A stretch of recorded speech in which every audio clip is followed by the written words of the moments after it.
Snow crunches underfoot. The wind howls through the empty village, whistling between the wooden huts. The place should be alive with laughter, the crackle of fires, the sounds of daily life. But there is only silence. Joe LaBelle tightens his grip on his rifle. The fur trapper has been here before. He knows this village, knows the people. But now, something is wrong. His boots creak against the wooden floor as he steps inside the first hut. A bowl of stew sits untouched on the table, frozen solid. A pair of boots rests beside a chair, as if someone had just taken them off. Hunting gear leans against the wall, untouched. A child's doll sits on the floor, half buried under a fur blanket. Everything is where it should be. Except the people. He swallows hard and steps back outside. The village is eerily still. No voices, no laughter. Just the wind. He moves to the next hut. The same scene. A bed left unmade. A fire reduced to cold ashes. Coats still hanging on the walls. Heart pounding, he quickens his pace. 1 house. 2 houses.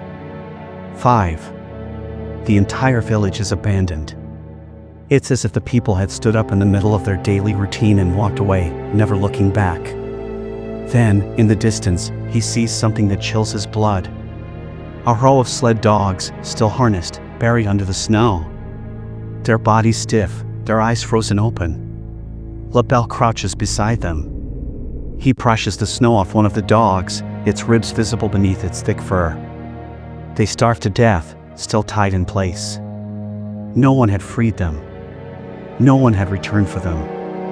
What could make an entire village abandon its most prized possessions, its food, its weapons, its means of survival? Then he sees the graveyard.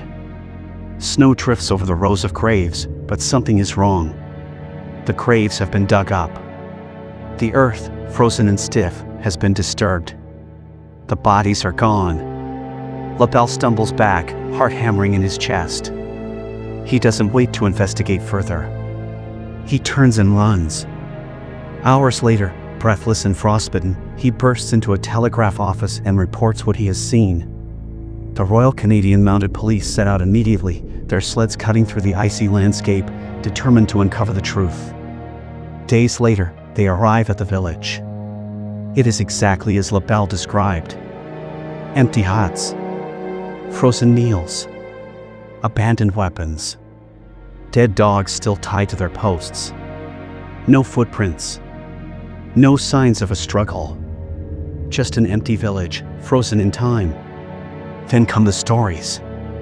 A hunter, miles away, claims he saw strange blue lights hovering over the lake the night the village disappeared. Another swears he heard voices on the wind, whispers in a language he didn't understand. And then there's the most unsettling report of all. A group of trappers passing through the area weeks later claimed they saw something in the snow, something that didn't make sense. Footprints. Bare human footprints, perfectly preserved in the ice. But they weren't leading away from the village. They weren't heading towards safety or shelter. They stopped. Abruptly. As if the person had simply vanished into thin air. The RCMP conduct their investigation. Days turn to weeks. But no bodies are ever found. No survivors, no signs of where they went or what took them. Eventually, officials dismiss the case. They call it a myth, an exaggerated story passed down through time. A ghost tale with no real answers. But the land remembers. Even today, travelers report strange sights near Angikuni Lake. Unexplained lights flickering over the frozen water. The sensation of being watched. And sometimes, if the night is quiet enough, if the wind is still, they say you can hear something. A whisper. Low. Faint. Unrecognizable. As if the village is still there. Just beyond the veil. Waiting. If you enjoyed this mystery, don't forget to like this video and subscribe for more unexplained cases. Turn on notifications so you never miss the next chilling story.